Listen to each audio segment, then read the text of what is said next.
Doctor সাহেব নিচে বলে ওকে চেয়ারে বহু। এই তো আসল পেঁচটা তো বাহি আছে। আর ও পেঁচ আছে? আমার হাসুরি মানে আমার বউয়ের মাও, তাই না? তিনি তো এখন আমার আপন ছোট চাচার বউ।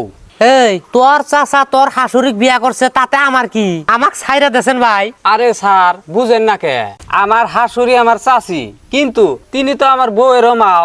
তার মানে আমার বউ এখন তার নিজের চাচারই ভাতিজি। আবার আমার চাচা যেহেতু আমার হাসুরিক বিয়ে করছে, তাইলে আমার চাচা এখন আমার হসুর। থাম, তোর চাচা তোর শ্বশুর, তোর শাশুড়ি তোর চাচি, এটা নাইলে সহ্য করলাম। হারাও স্যার, ক্লাইম্যাক্স তো এইখানে।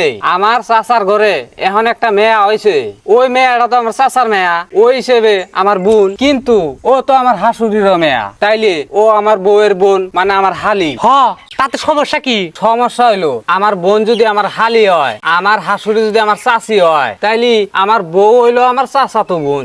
আর নিজের চাচাতো বোন রে বিয়ে করার নিগে আমি এখন আমার নিজেরই ভাইরা ভাই। আমি আর তোর কোনো কথা শুনবার চাই না।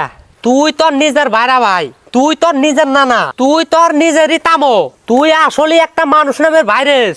ডাক্তার সাহেব শেষ কথাটা শুনো, যেহেতু আমার বোন আমার হালি আর আমার ছেলে আমার মামা, তাইলে আমার ছেলে এখন তার নিজের খালাতো বোনের দুলাভাই।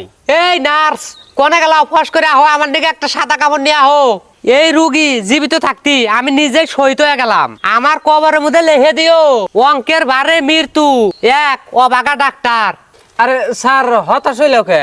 আমার ফুয়াতু ভাইয়ের হাতে যে আঙ্গ দাদির সম্পর্কটা, ওইডে এখন কমু না পরে কমু? এই ওটা পরে কইস, এখন আমি জুতা নেই হাতে করে।